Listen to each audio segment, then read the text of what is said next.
I'm going to start this broadcast with a slice of my very own fresh baked bread. And I'll tell you the story. This is really, really significant. So, got bread and honey on it. My husband's going to be making noise. It's got honey and butter. And my grandmother's blessed it. So, hi, whoever's watching. There's always one viewer that stops and then leaves. I think it's a YouTube person. Anyway, I have to write out some words that I won't say. So,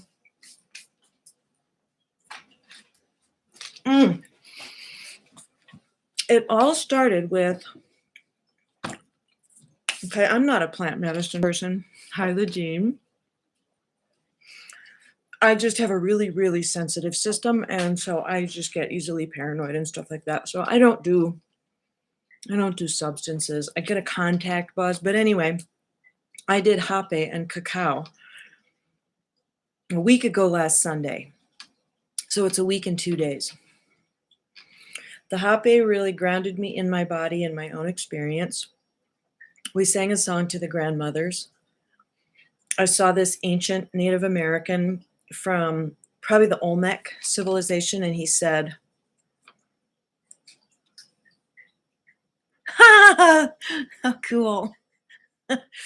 Did you get to go to the steam bath?" I just got your text. So Michelle has a lot to do with this. She was there for kind of the coup de grace that happened yesterday. So I have never been happier or more productive or more all cylinders running than I have today. Oh, good for you. And I think it's because I had an ancestral clearing. No, you know, it actually started with Michelle and Christy, and it started with my desire for a house, to own a house, and because we're renting. And I just had this, Christy was talking about a big emotional release she had recently, also plant medicine related. And then I just shot out this incredibly intense anger. And then I apologized to them. It wasn't at them, but it was just anger at feeling like a victim in that I don't own a home and being mad at my landlords and the system and the real estate prices. And, you know, we all know it's kind of insane right now. So there's that reality, but my anger was over the top. And so I'm like, oh, I want to heal this. I had a meeting with my astrologer friend who also does breath healing work. And she's like, this is a trauma marker that you have. It's a past life thing where there was a lifetime of deprivation. Fast forward, I do the ceremony. We do a song for the grandmothers, and my dad's mom shows up, both my grandmothers, and I'm not really very acquainted with this grandmother who was born in, not going to say it out loud, but it's been in the news a lot. So this grandmother was born there. German, Catherine the Great invited them all over in the 1700s and promised them land, and you won't get conscripted into service and yada, yada, kind of like the Homesteading Act. And it turned into a serfdom, and they never were able to own their own land. And so it was lifetime after, generation after generation of no hope of moving forward or owning land or being able to get ahead. It was always hand to mouth, poverty, starvation. And I did a deep dive into the history of this area going back to about 1900, which is when my grandma was born. So when she came to me in the hot base ceremony, she said, "My egg." And I was like, my egg. And I wasn't putting it together because it's my father's line. But the egg that became my father lived in her body through all these experiences of trauma, this deprivation lifetime. She came over and married another a German immigrant who had ended up in Vologna, which I think is today currently Poland. I don't know, but he went to North Dakota, and then kind of like a mail order bride, except people knew people.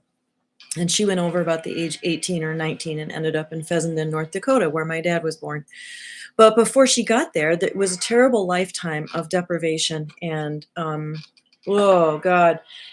Filling out the history of it, learning about it, and the German-Russian triangle I wrote my master's paper on, we were required to kind of look into our own history. And I looked into this history. And so back then, back in 2006, I did an extensive deep dive into the what was called the German-Russian triangle in North Dakota region, where a lot of them emigrated because it looked a lot like the German or the Russian steppe, the plateau, the fields. Basically, that area is like the breadbasket.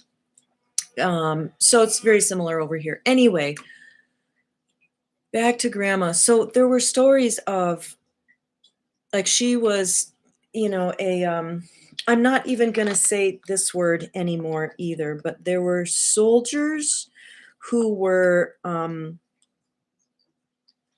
okay, these were the mercenary soldiers that were, and now we know they're probably Khazarian, not actually this by birth, but they were conscripted soldiers or mercenaries, and they were these kinds of soldiers.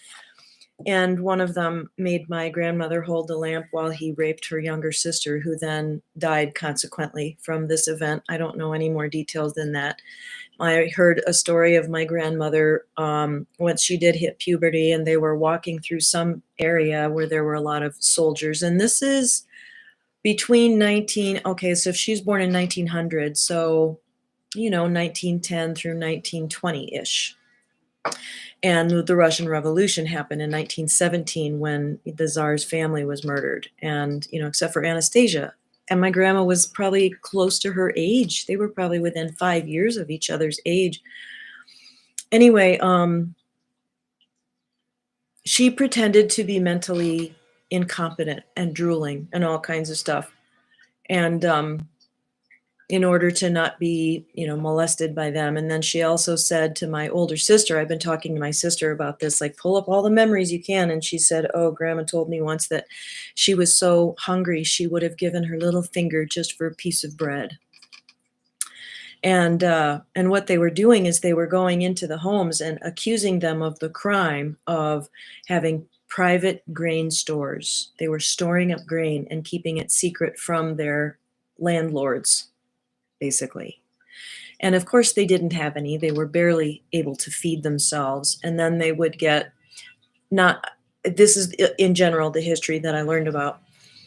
So I don't think this happened to my great grandfather, but they were arrested and shipped off to Siberia and never heard from again. And they would follow along the carts that they were being carried away in, and they would sing hymns to them. And my forebears were Baptist, which back then at that time was like the breakaway faith. That was the living faith, not ensconced in tradition and so forth. So my grandmother had a very, very strong faith. And one more detail before I move on to my ancestral healing. She told me a story when I was 16. It involved a rope that was tied to a cow or a bull and her. She was in this area, this farmyard. It was tied to a stake, and somehow her ankle got wrapped up in this rope. And it was a kind of a life or death situation, and it was getting tighter and tighter and cutting off her circulation, and she prayed and was miraculously delivered. That story comes in later. She told that directly to me when I was about 16. And she was probably about that age when that happened to her. So anyway, now let's go to the hot base ceremony. We call in the grandmothers, and these kinds of memories start to come to me about my grandmother. I start to get really curious to learn about this. And I said to my friend, Pat, I think she's like, you should do a journey. And I'm like, will you hold space for me while I do the journey? She said yes. So she did her Celtic drumming. I laid down. The whole thing probably took 15 minutes or less. And I was not conscious of everything she was conscious of. And that's a big point I want to make, is that when you have an intention and you set ancestral healing in motion, you don't have to understand why all the pieces happen like they do, but they do. It's amazing. And then this healing happens, and then you get your life. You're not carrying along this baggage. So in this experience, and the astrologer said to me, you lost your land, your home, your family, and then you died. This was a past life. She just got this vision. And I was like, I know exactly where that happened. I had a memory, and I know that it was in this country. And all I remember is walking across a field that was all plowed up, and I was carrying a baby, and I was starving, and I knew it was the end. It was just that bit. Well, so I go into this journey. I go through all the steps of the Celtic shamanic experience. You run through a forest, and then there's a mist, and you run as fast as you can. Even I was like, aren't I going to run into some trees? And she goes, you don't care. You have faith. You just keep running. So I'm running, and Jesus is with me. And then there's a sacred circle of stones. And in the circle is my grandmother, whose name is Berta Iterman. Very small woman. We looked very much alike, and she had these little folds that would come across her eyes like this, very Asian. And now I think it's Mongolian. But anyway, she and her mother, Pauline, who I'm sort of named after. It was kind of a tip of the hat from my dad, who energetically cut us off, really. He loved his family and his parents, but he kind of didn't tell me the story. There was a cut off, and I think it's because there was deprivation. And then he ended up kind of picking up a stealing spirit energy. He said, look at your brother and look at some things that have happened. And I'm like, oh, the big business word that starts with an E. That's what he did. And he's like, when you don't face the deprivation, you believe you have to steal to get what you need. And it feels like there has to be manipulation involved. And so that came clear to me. I was like, oh, okay. And I wasn't going to go that path. So I'm just kind of feeling deprivation in my life and poverty. I've always struggled with money. So sorry, I lose track of what I was saying. So, Pauline, I did go to a Canadian. We had a lot of the relatives from Grandma's family, like she had a bunch of siblings, and they came over. And I think the parents came over too. I need to find out more about that. And she wrote a little book that my sister has a copy of in a storage facility in Wyoming. And I'm like, oh my God, I have to get my hands on that.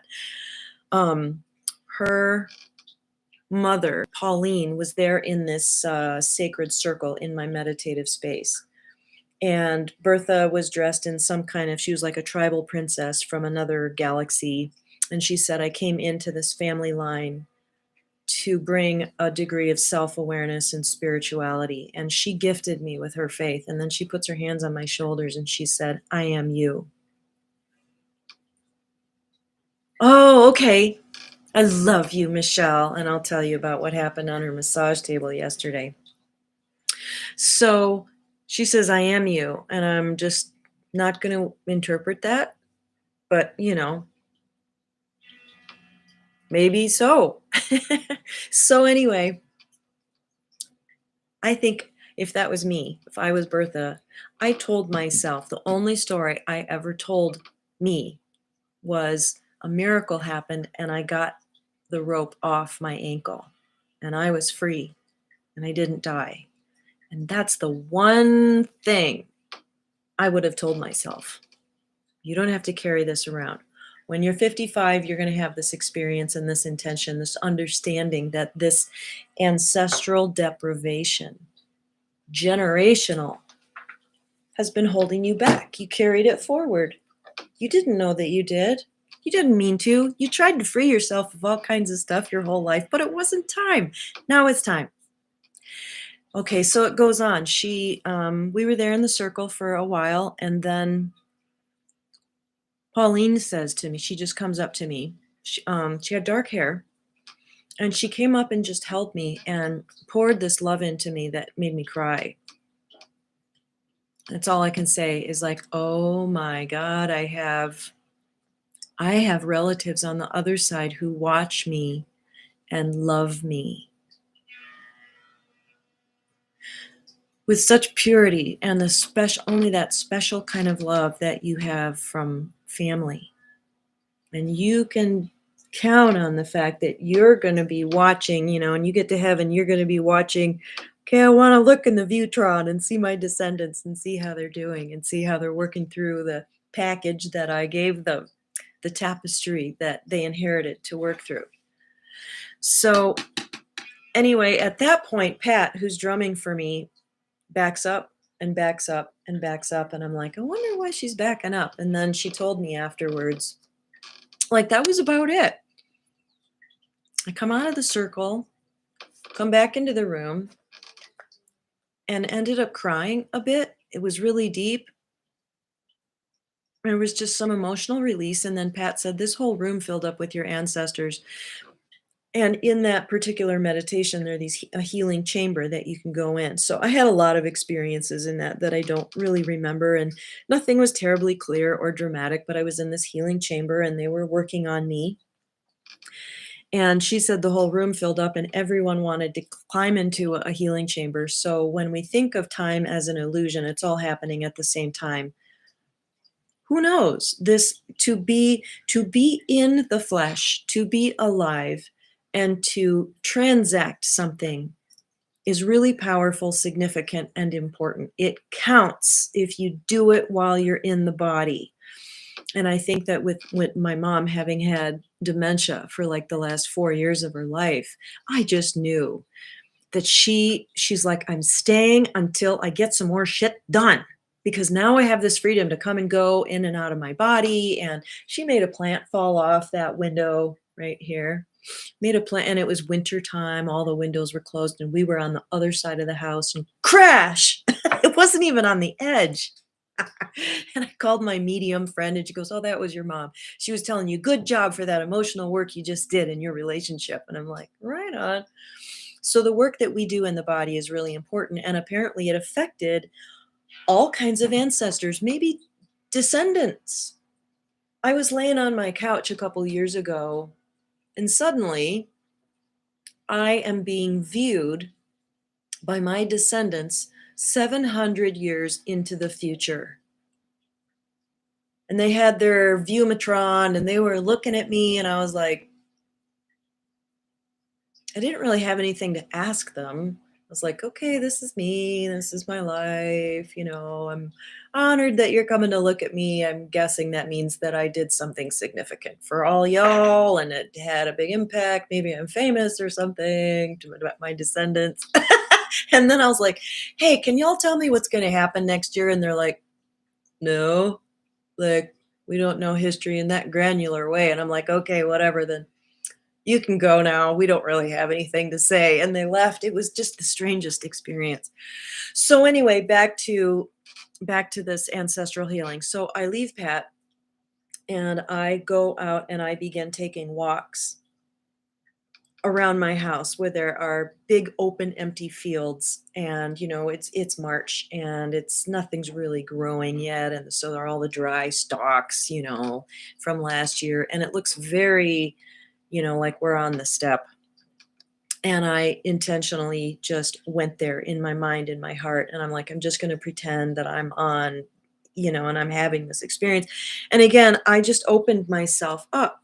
And we were having conversations, my grandmother and I, kind of back and forth. And she told me a few more things. Like what she began to tell me was when I came over to the United States, I was 100% dependent on, she called him daddy. Her husband was 18 years older and she had 5 kids and called him daddy along with the kids. So he was a father figure to her. And she just kind of told me, that was appropriate for my generation. I was being taken care of. And right now she's saying, you can be taken care of, be in that state of feeling taken care of. And then she just began sharing with me what it was like to have a mattress, what it was like to have running water, what it was like to have a warm house, no persecution, political, freedom,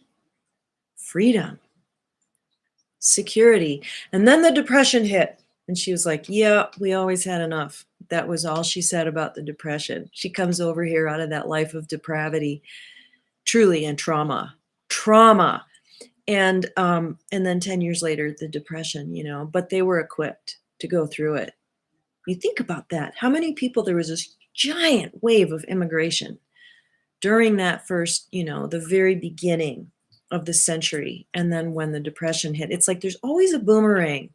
No matter what the deep state is planning or doing or trying to fuck with us, we're resilient and we're like, yep, we knew that would happen. And yep, we planned it this way. And I'm inserting myself into this family lineage around this time in history. I'm going to collect these experiences and then end up here and then move forward into this great awakening with all of this equipment, all these gifts and blessings. So I began to have an intention to let go of the trauma and to receive the gifts of the resilience. Okay, so then the next really significant thing that happened, I just began to feel a little bit lighter, and then I went in for a massage with my very dear friend Michelle, who was just here, and she emanates a lot of Mother Mary energy, and so while I was on the table, I just kind of my grandmothers came into my mind, and I was like, did you guys have a Mary thing? Because, you were Baptist, but you were probably influenced by the Russian Orthodox Church. And they're like, oh, Mary, of course we were. And she was very special to us. And so now that's another thing I want to look into. So at the end of this massage, towards the end, Michelle touches this place on my sacrum and my foot at the same time. And suddenly I knew this was my connection to the earth that I have been holding back and not fully experiencing, because what got passed on to me was the experience. It is not safe to live on the earth. Even like the ground is cursed kind of feeling, which is an old Christian idea. The ground is cursed, the devil and blah, blah, blah, Garden of Eden, and shake the dust off your feet when you leave that town. And, there's coupled with that belief, there was just this idea that I shouldn't connect with the earth. Plus there's a lot of suffering and trauma and struggle and strife, and you're trying to get food out of it, and it's, God, is it ever enough? The struggle, and that was my forebears on both sides of the family in North Dakota. So when she touched those places on both sides, I said out loud, it just came out, it's safe for me to live on the earth. And then came into my mind the picture of a giant oak tree on a country road in a yard with a big tire swing. And there was the mailbox. And it had this feeling of the 50s, rural America. And then I was just looking at it and looking at it. What does this mean? Maybe it's a Sabian symbol. And then finally this quiet voice says, look over on the porch. So I went over, and this is something I'm really good at, is these internal experiences, like a waking dream, allowing it to happen and knowing that it's real, inviting it without quashing it out with doubt. Oh, this isn't real, I'm making this up. It's like, well, let's just put pretend mode on and just let this dream do its thing. Might get some gifts and maybe it's nothing, but let's just let the movie run. So I looked up on the porch and there's a dark-haired woman and my grandma, Bertha, and it was her mother. It was my great-grandmother, Pauline, and they were rocking back and forth on the porch, laughing. They were crocheting together, and this grandmother did teach me to crochet. I ended up taking up knitting, but anyway, yeah, and I want to insert something about actual history here. So at the end of the video, like if you're not too keen on my perspective and what I think is going on in the world, we'll leave that to the end. And if you want to hear it, you can stay. So they're like, we want you. I'm like, where is this? And they're like, nowhere. We're giving you a picture and we want you to have this experience. We're full, we're taken care of, we're waiting for our husbands to come home, we're knitting. Here's our dog. His name is Champion. I was like, I need to look at that. Am I championing myself somehow here? And so then they're like, go on in the house, there's something in there for you. And so the screen door, and I go in, and the light's coming from the back door, and I can see all the way through, and the wood floor is all shiny, and there's Champ scrambling around on the floor, and then Grandma comes in and hands me a piece of bread with butter and honey on it. And suddenly I was a little blonde-haired 3-year-old girl. And I took a bite of that bread, and they said, "We made this honey." So I need to think about that. We made this honey, which requires bees, deeply shamanic symbol. And then I have this memory when my mom would bake bread, my dad would take a bite of the fresh hot bread right out of the oven, and it would leave teeth marks in the butter and the honey. Well, Stuart and I made a bunch of bread earlier, and one of the big loaves it's got a minute left. You're going to hear it beat. And then we made all these other little buns and hot dog buns, and that's what I had to eat at the very beginning of the video. So they said, "We want you to see us in a context of plenty." And then they gave me this little red ball, those plastic balls you can get at the grocery store, and they're like tang, tang. And I go outside and I'm playing with Champ, and there's this something in the wheat field, this little packet of something. Gotta get the bread.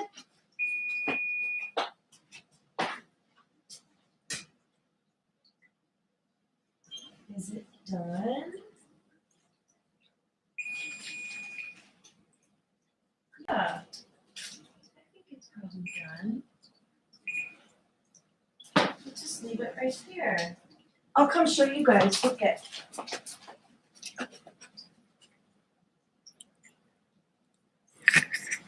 Isn't this awesome?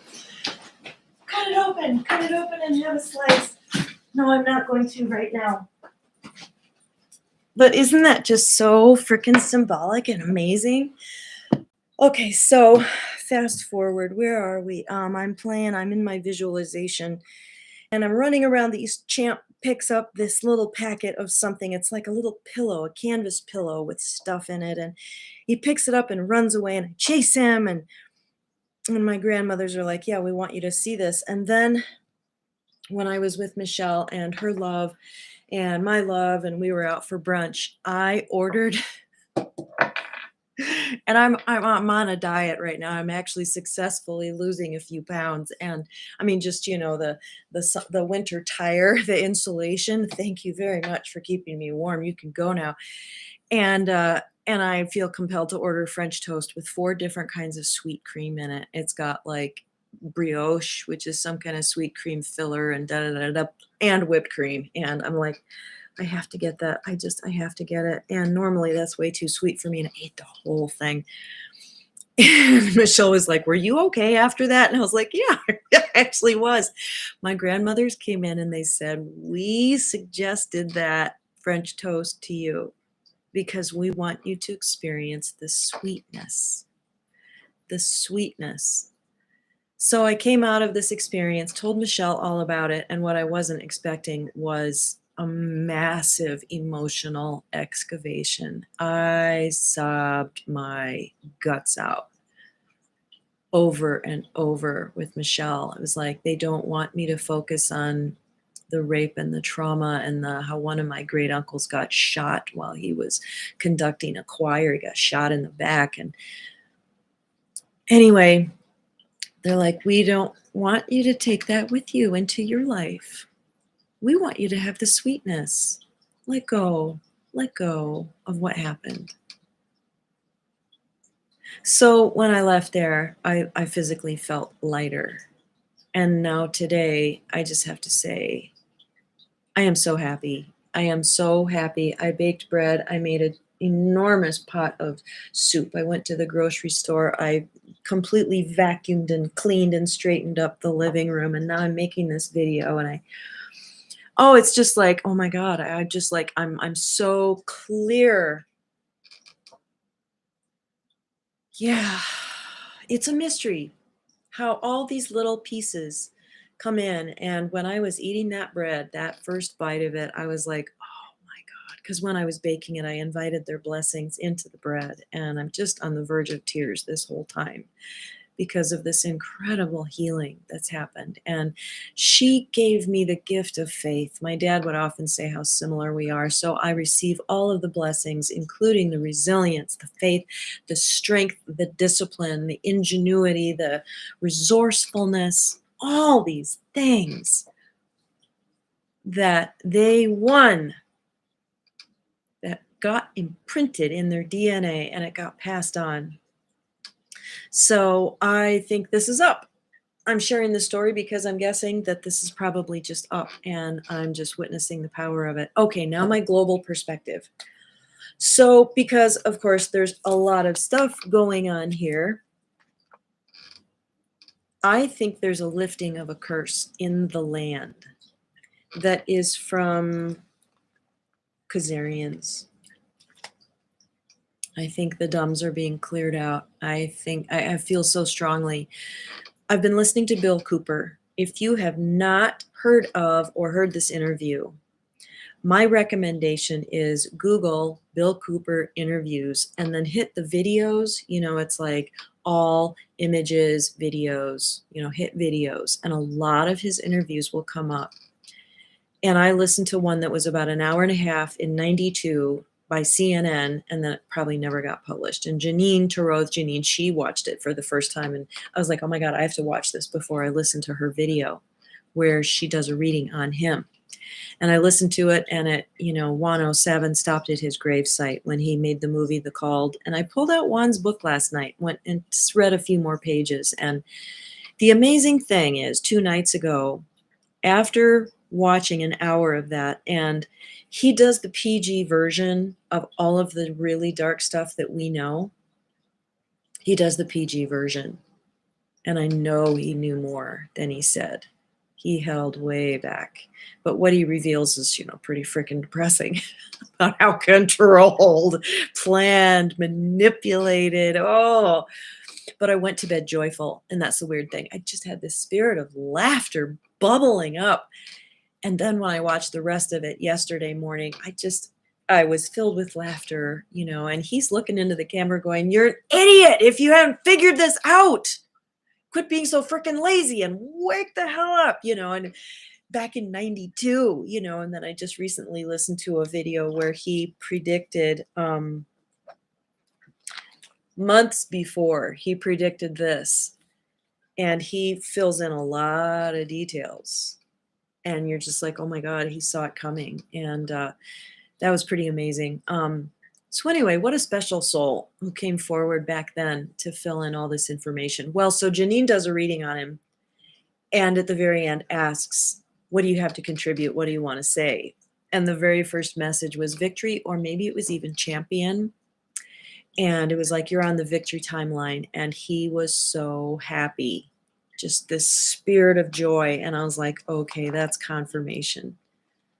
That's confirmation. So I know in my genes, and I probably still have living relatives in this country. I know that there has been a release from a curse, from darkness, the structure that has been oppressing and manipulating and feeding off of these people and creating the poverty going all the way back, and the word of that country that starts with a U literally means borderlands. Like Afghanistan, it's always been in dispute, always. But it's something changed. And then I saw in the middle, right about 26 minutes into a recent And We Know video, he shows, okay, so this British guy with a GoPro is in this tiny little village in this country. And you look up the street and down the street, and there's like 5 houses, and it looks just like North Dakota. And the sun is out, it's starting to warm up. You've got the yellow fields and the blue sky, which their flag means. That's what their flag means. And that to me is home. That's North Dakota, So anyway, he's filming this little village, and there are soldiers from a country that starts with R, and there are a bunch of villagers beginning to gather around. And they had bags and bags and bags of food and supplies. medical supplies. And these people are gathering and picking up their bags. So this British guy is just interviewing them. And they're like, yeah, yeah, the soldiers are being really nice, really courteous. They brought us all this stuff. One guy was pissed because there were no cigarettes. Another young man was asking if they happened to have an Apple charger. And the soldier goes, no, but if I come across one, I'll bring it to you. And they were in dire need of these things, and something that the media hasn't been telling you is how that government since 2014, and literally they picked an actor who was in a show that was really popular in that country between 2013 and 2015. They picked him out and groomed him and turned him into the leader. He's just like such an actor, you know. They withheld water from these people. It's like the same damn thing. And who are the deliverer? Who brings deliverance and food and supplies? And then here's the coup de grace for me.